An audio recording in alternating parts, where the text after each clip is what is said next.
তাদের হাতের নখগুলো তামা দিয়ে তৈরি করা। কি দিয়ে? তামা দিয়ে তৈরি করা বড় বড় নখ। তারা তাদের মুখের গোস্ত, বুকের গোস্ত ছিঁড়ে ছিঁড়ে ফেলছে। জিজ্ঞেস করা হলো এরা কারা? তখন জিবরিল বললেন, এটা হচ্ছে আপনার উম্মতের ওই লোকেরা যারা চুগলখড়ি, পরনিন্দা, গীবত এই সমস্ত কাজ করে করে বেড়াতো।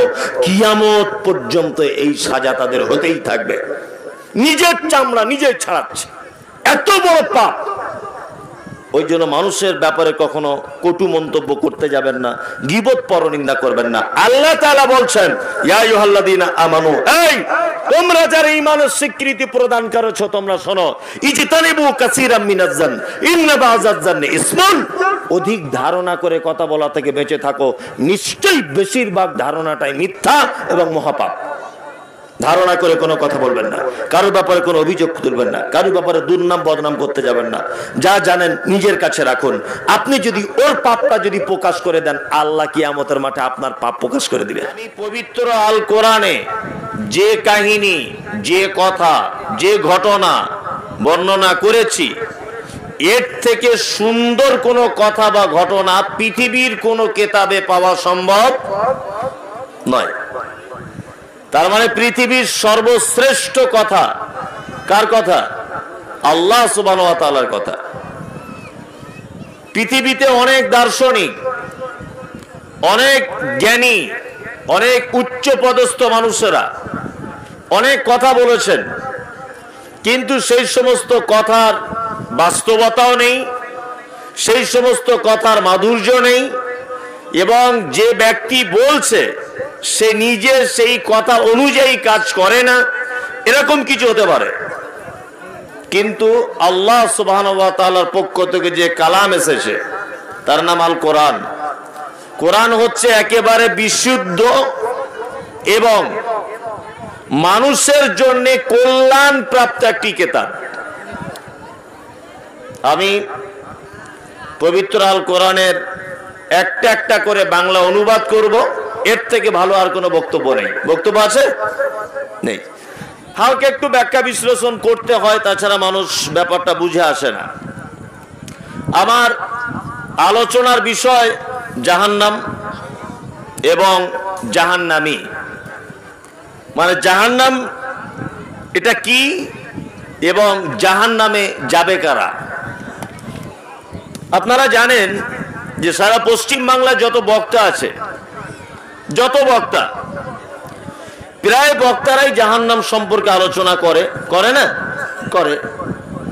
এটাই হচ্ছে পবিত্র আল কোরআনের একটা অলৌকিক মুজিজা, যে এক এক জনের কাছে এক একটা বিষয় এক এক রকমের লাগে, আর এরই নাম আল কোরআন।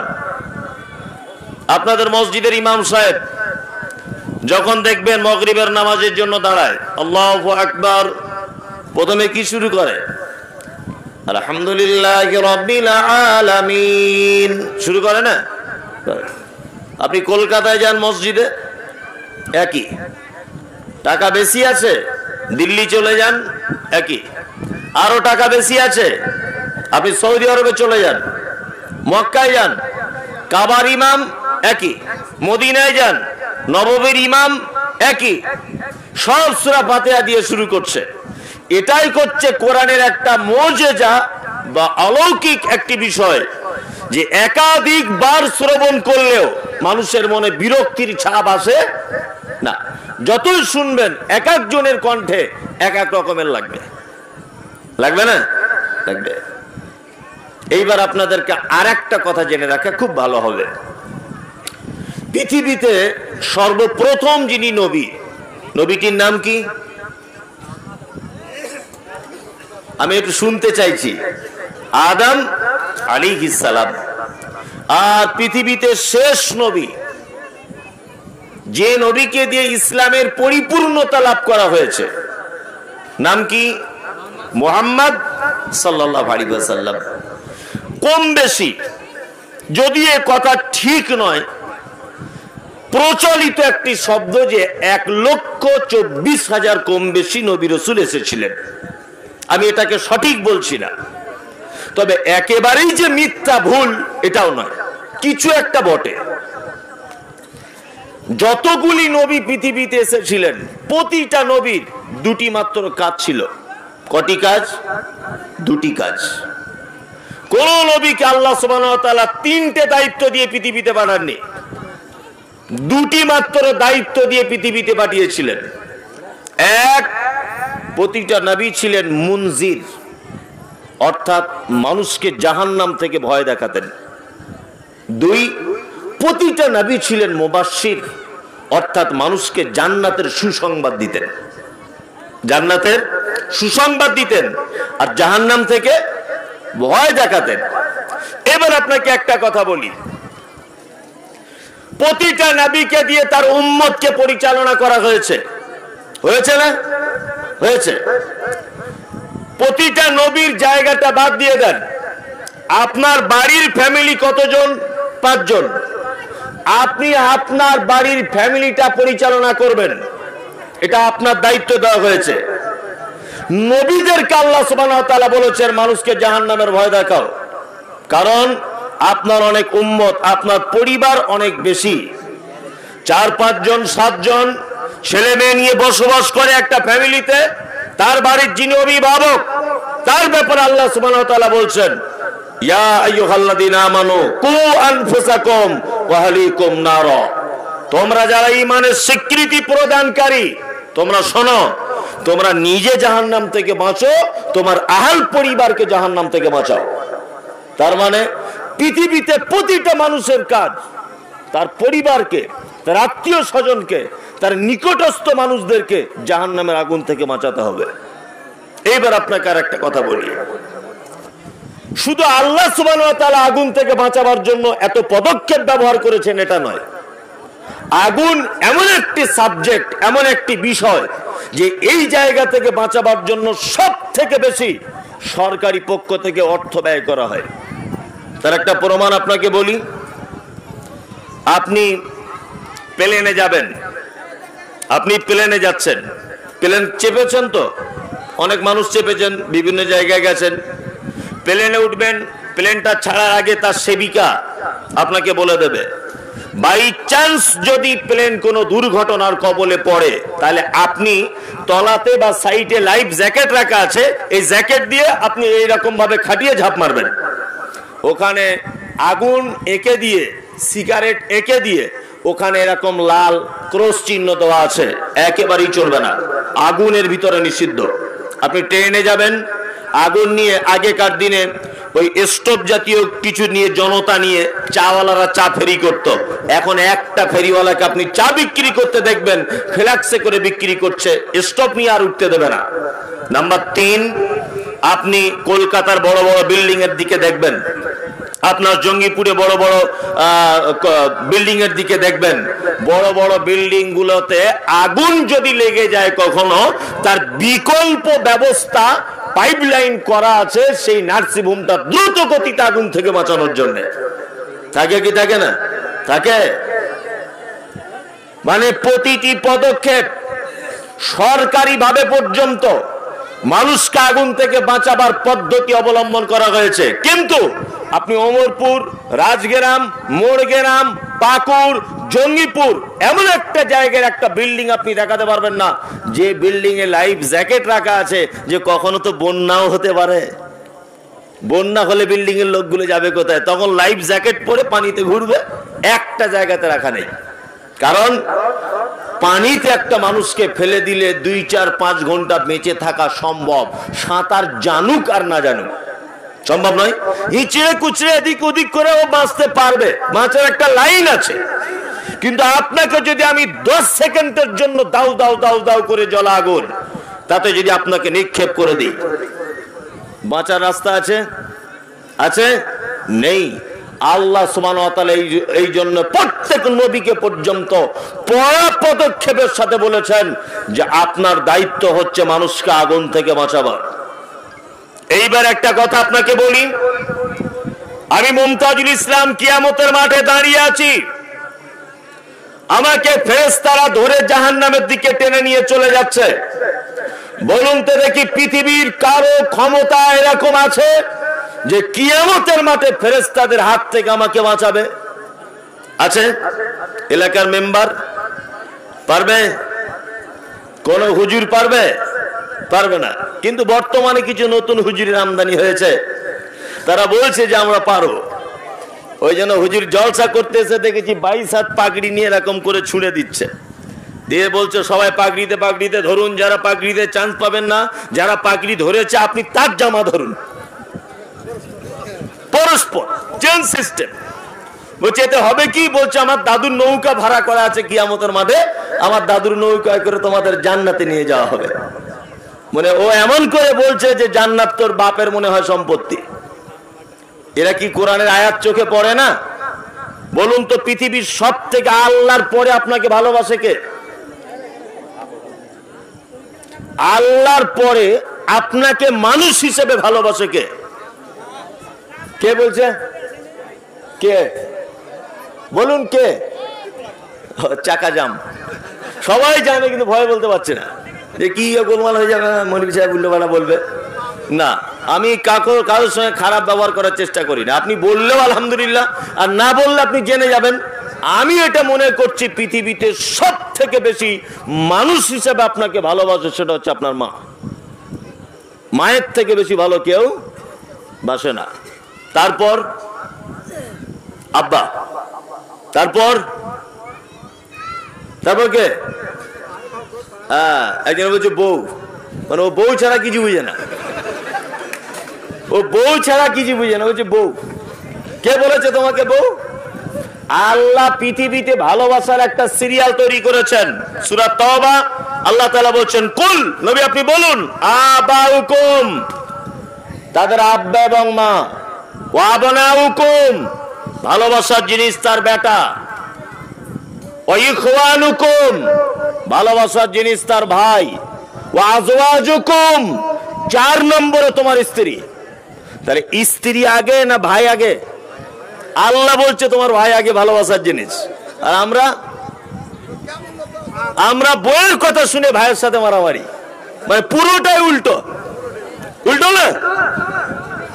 আপনার উচিত ছিল ভাইয়ের কথা শুনে বউকে শাসন করা, বিপরীত হয়ে গেছে। এখন বইয়ের কথা শুনে ভাইকে শাসন করছি, বিপরীত। এই 4টে হচ্ছে ভালোবাসার জিনিস। আরো ভালোবাসার জিনিস আছে, আল্লাহ সিরিয়াল দিয়েছে। যাই হোক, 10 মাস বা 9 মাস 8 মাস একটা বাচ্চা তার মায়ের পেটে থাকে। একটা মা প্রয়োজনে তার স্বামীকে ডিভোর্স দেয়। সাংসারিক কোন ত্রুটি যদি ঘটে যায়, স্বামীর সঙ্গে সংসার করে না, কিন্তু তার বাচ্চাকে ছাড়ে না, তাই না? আল্লাহ তাআলা বলছেন পবিত্র আল কোরআন, ইয়াউমা ইয়াফিরুল মারউ মিন আখি ওয়া উম্মিহি ওয়া আবি ওয়া সাহিবাতিহি ওয়া বানি। আল্লাহ তাআলা বলছেন কিয়ামতের দিনে মা তার সন্তানের কোন রকমের উপকার করতে পারবে না, সন্তান তার বাপের কোন উপকার করতে পারবে না, স্ত্রী তার স্বামীর কোন উপকার করতে পারবে না।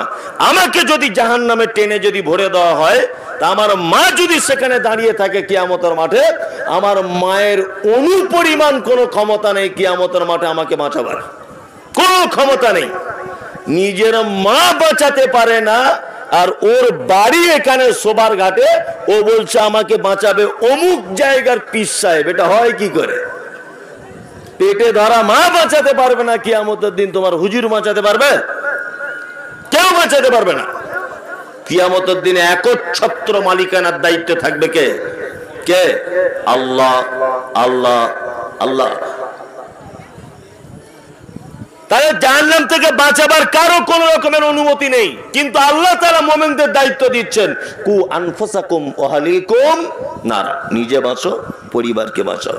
এইবার আপনার সঙ্গে আমার একটা কথা, পরিবারকে জাহান্নাম থেকে বাঁচাবেন কেমন করে? ওটা তো আপনার হাতে নেই, আছে? নেই। আমরা হাদিস কোরআনের অনেক ব্যাখ্যা বিশ্লেষণ ভুল করে দিই, কারণ আমার কাছে এটা ভুল মনে হয়। আত-তাহুর শাতরুল ঈমান, পরিষ্কার পরিচ্ছন্নতা একটা ঈমানের কি অঙ্গ। এটা আমরা কি মনে করি? পরিষ্কার পরিচ্ছন্নতা ঈমানের অঙ্গ। তার মানে এটা কি পরিষ্কার বুঝি? আমরা এটা বুঝি জামাটা পরিষ্কার করতে হবে, বাড়ি বাথরুমটা পরিষ্কার করতে হবে, ঘরটা ঝাড়ু দিতে হবে, মাথা চুল কাটতে হবে, নাভির নিচে চুল পরিষ্কার করতে হবে, নখ কাটতে হবে, এটা ইমানের অঙ্গ? জি না, জি না। পরের জমি ফাঁকি দিয়ে ধান চাষ করে চাল খেয়ে মসজিদে গেছেন নামাজ পড়তে, এই জায়গাটাকে পবিত্র করুন। সারাদিনের ইনকামটাকে পবিত্র করুন। আপনি বাড়ি করেছেন 20 লাখ টাকা দিয়ে, ওই টাকাটা পবিত্র কিনে এটা আগে দেখুন। তার মানে অর্থ হাদিস থেকে বোঝানো হচ্ছে কোন ইমানদার তার ইমান পরিপূর্ণ হতে পারে না যতক্ষণ না পর্যন্ত তার এ টু জেড বিষয় পবিত্রতার ব্যাপারে সে খেয়াল না রাখে। আমরা মনে করি পরিষ্কার পরিচ্ছন্নতা ইমানের অঙ্গ, শুধু জামা পরিষ্কার করছে, ভিতরে অথচ হারাম মাল ভরা আছে, বাথরুম ঘর পরিষ্কার করছে, এই তো আমাদের চিন্তা ভাবনা। জি, আনফুসাকুম ওয়া আহলিকুম নারা, তোমার পরিবারকে বাঁচাও বলতে এটা তোমার পরিবার যে অন্যায় কাজে লিপ্ত, তোমার বেটা যে অন্যায় কাজে লিপ্ত, তোমার স্ত্রী যে অন্যায় কাজে লিপ্ত, তোমার বেটি যে অন্যায় কাজে লিপ্ত, তোমার বাড়ি তোমার অধীনে থাকা যে মানুষগুলি যে অন্যায় কাজে লিপ্ত, তুমি তাদেরকে সেই অন্যায় কাজ থেকে টেনে বার করে আনো, তাহলেই তুমি তাদেরকে জাহান্নাম থেকে বাঁচানোর ডিউটি পালন করলে। একটা বাচ্চা ছেলে, বাচ্চা ছেলে এই ডান দিকে যেটা এই বাম দিকে গুলি করে দেয়, পাগল হয়ে গেছে নাকি? বাচ্চা ছেলে এত বড় মোবাইল তার বাপ দিয়ে রেখেছে, ফ্রি ফায়ার গেম খেলছে সারাদিন। ওর 15 বছরের মেয়ে বাড়িতে বসে বসে গেম খেলছে মোবাইলে। ওর স্ত্রী সারাদিন বসে বসে বসে বসে সিরিয়াল দেখছে। এগুলো পাপ। ওর উচিত ওর পরিবারকে এই রাস্তা থেকে ফেরত আনা, ওর বেটাকে এই রাস্তা থেকে ফেরত আনা, ওর বেটিকে এই রাস্তা থেকে ফেরত আনা, তাহলে ওই জাহান্নাম থেকে বাঁচালো। এবার আপনাকে একটা কথা বলি, জাহান্নাম একটা কঠিন জায়গা। কঠিন জায়গা নয়, জাহান্নাম মানে আগুন, শুধু আগুন। এবার আপনাদের দ্বিতীয় আর একটা কথা জেনে রাখা ভালো হবে, জান্নাতের মধ্যে স্পেশাল জান্নাত, তার নাম কি? জান্নাতুল ফেরদাউস। মানে প্রতিটা জিনিসের কোয়ালিটি আছে, জান্নাতের কোয়ালিটি হাই কোয়ালিটি, তার নাম ফেরদাউস। আর জাহান্নামের ভিতরে সব থেকে ভয়ানক জাহান্নাম কি জানেন? আমার তো জানা মতে তার নাম হুতামা। হুতামা বলে একটা জাহান্নাম আছে, জানেন তো? হুতামা। এই জাহান্নামটায় যাবে কারা, জাহান্নামী কারা? আল্লাহ সুবহানাহু ওয়া তাআলা সিরিয়াল তৈরি করেছেন যে এই এই এই এই কাজগুলো যারা করবে তাদের থাকার জায়গা এই জায়গাটায়। আমি 2-4টে জাহান্নামের পরিচয় দেব একরকম ভাবে সিরিয়ালে, পবিত্র আল কোরআন দিয়ে। এই সূরাগুলো আপনাদের সব মুখস্থ। জাহান্নাম খাতারনাক, কত খাতারনাক আল্লাহ নবী সাল্লাল্লাহু আলাইহি ওয়াসাল্লাম বলছেন, ইত্তাকুন নার ওয়ালাউ বিশিক্কি তামারিন, তোমাকে জাহান্নাম থেকে যে কোনো পর্যায়ে বাঁচতে হবে। খাজুর যেটা তুমি খাও, খাজুর খেতে খেতে যদি অল্প তার একটা টুকরোও যদি হয়, আল্লাহর রাস্তায় তুমি দান করে দাও। জাহান্নাম থেকে বাঁচার কোনো উপায় নেই, কোন রকমের আপনার কোন আমল আপনি খুঁজে পাচ্ছেন না। সামান্য একটা খাজুরের টুকরো আল্লাহর রাস্তায় দান করে হলেও তোমাকে জাহান্নাম থেকে বাঁচা লাগবে, শেষ পজিশনে। আল্লাহু আকবার। আমরা তো ব্যাপার কিছু মনেই করি না। জাহান্নামের আলোচনা হয়, আর এ ওকে চিমটি কাটে, একে গুঁতো মারে, ও মোবাইল দেখছে, ও ক্যামেরা করছে, এইসব ব্যস্ত। এটা যদি আল্লাহর নবী সাহাবীদের পরিবেশ যদি হতো, এতক্ষণ কান্নার রোল উঠে যেত। কি বললাম বুঝলেন? এতক্ষণ সাহাবীরা হাউ হাউ করে কাঁদতেন। জাহান্নাম কঠিন ব্যাপার।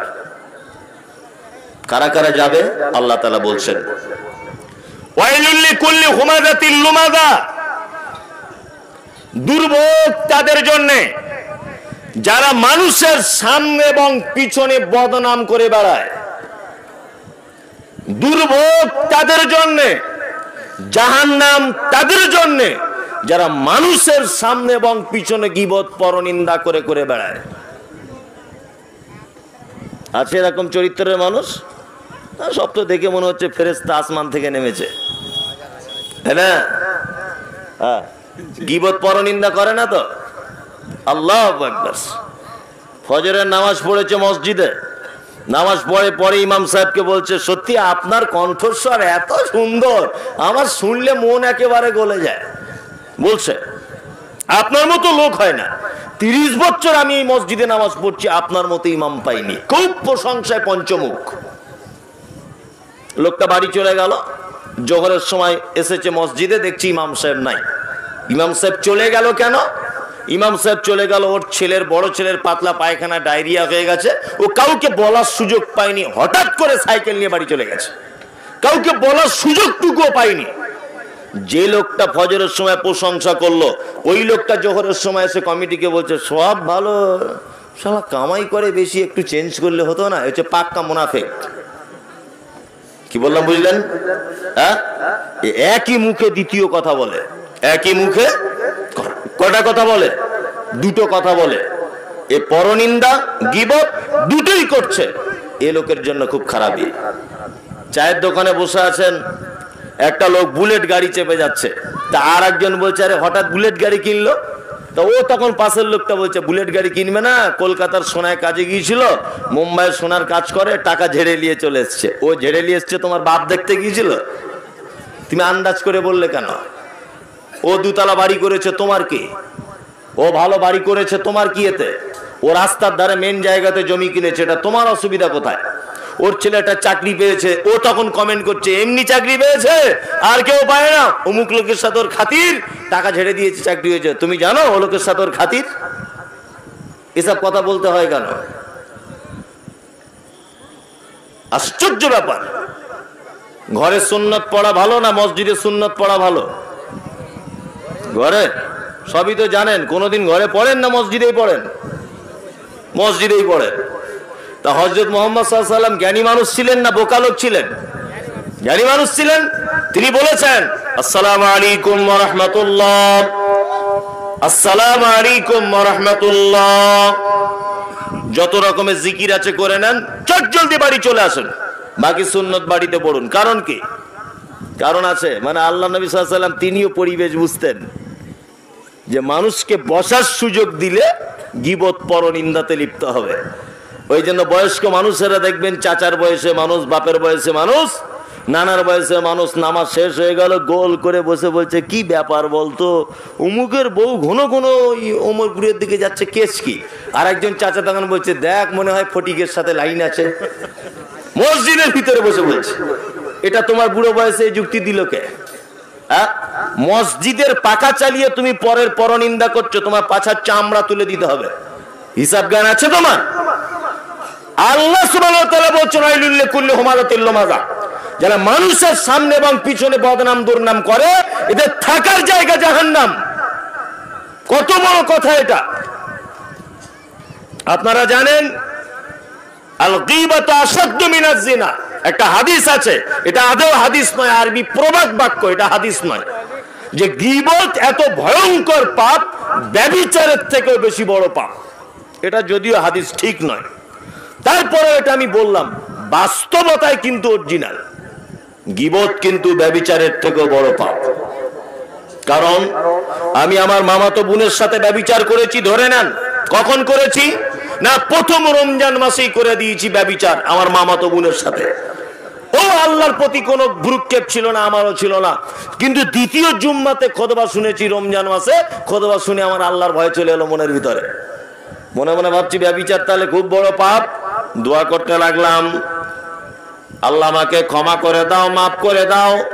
প্রথম রমজান থেকে শুরু করে 30টা রমজান পর্যন্ত দোয়া করতে লাগলাম। ওইদিকে আমার মামাতো বোন, তারও মনে আল্লাহর ভয় চলে এলো, সেও দোয়া করছে, আল্লাহ আমার ফুফুতো ভাই মমতাজুলের সাথে আমি অন্যায় করেছি, পৃথিবীর কেউ জানে না এই পাপ, তুমি শুধু জানো, আল্লাহ তুমি আমাকে ক্ষমা করে দাও। ও যেমন কাঁদছে আমিও তেমন কাঁদছি। একদিন, 2 দিন, 3 দিন, 1 মাস যখন কাঁদতে লাগলাম, তাহলে বলুন তো দেখি, আমাদের পাপের যদি কোনো সাক্ষী সবুজ যদি না থাকে, তাহলে এই পাপ ক্ষমা হবে কি হবে না? হয়ে যাবে, কোনো সমস্যা নেই। কারণ এই পাপের কোনো সাক্ষীও নাই, আর দুজনেই পাপ করে পরে আমরা অনুতপ্ত হয়েছি আল্লাহর দরবারে। আল্লাহ তুমি আমাকে ক্ষমা করে দাও।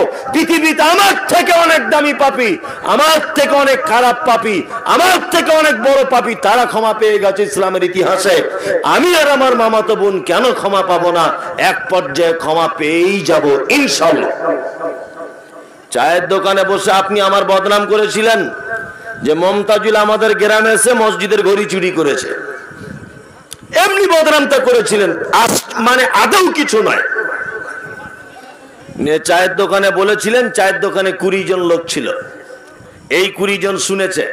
শোনার পরে আর একজন গেছে ওমরপুরে কোন একটা কাজে, ওমরপুরে চায়ের দোকানে বলেছে আবার, এই সারা পশ্চিম বাংলার পরিচিত লোক মমতাজুল ইসলাম ঘড়ি চুরি করেছে, শুনেছিস আমাদের সবার ঘাট গ্রামে?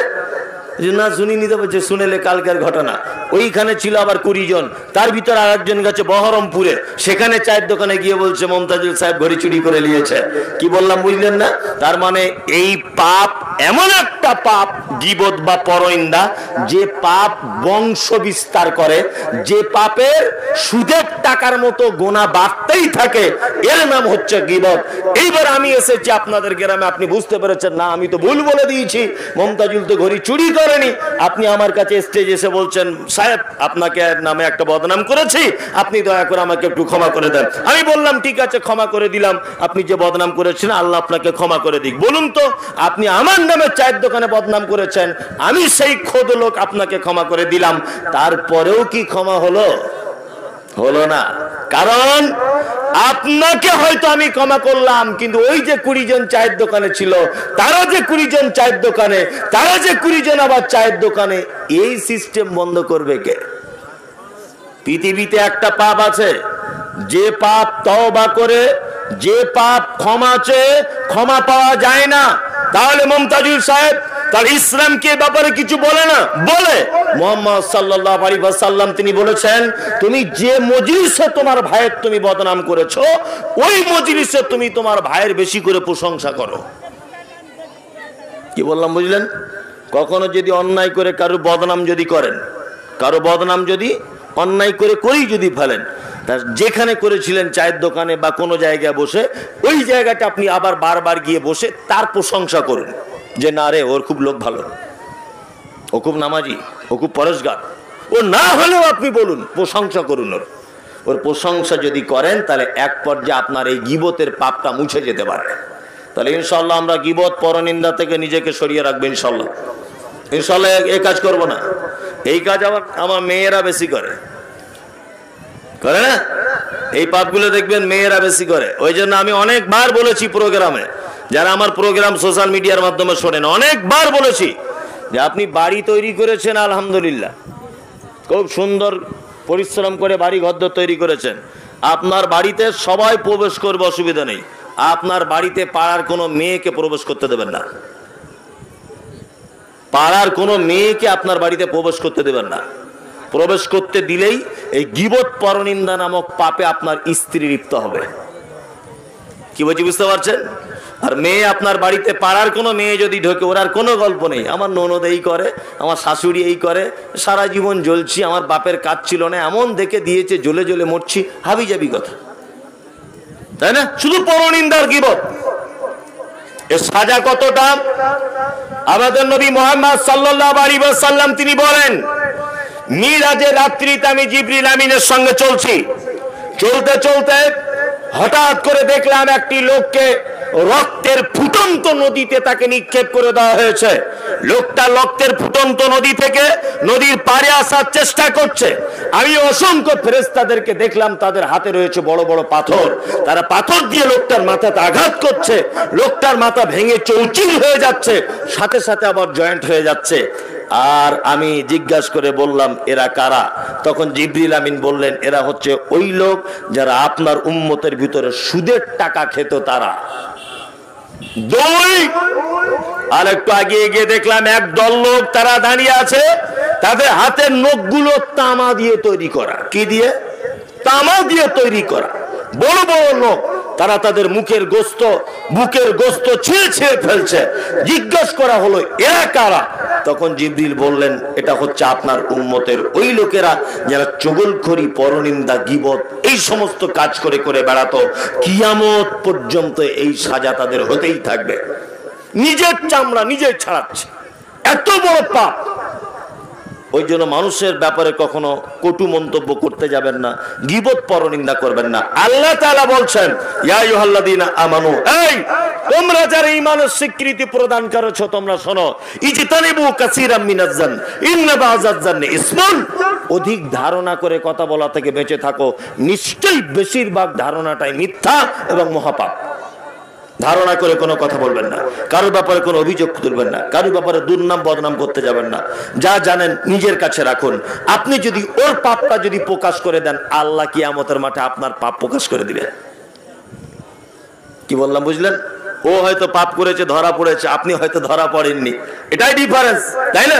কিয়ামতের মাঠে আপনার 12টা বেজে যাবে, আপনি বড় বিপদে পড়ে যাবেন।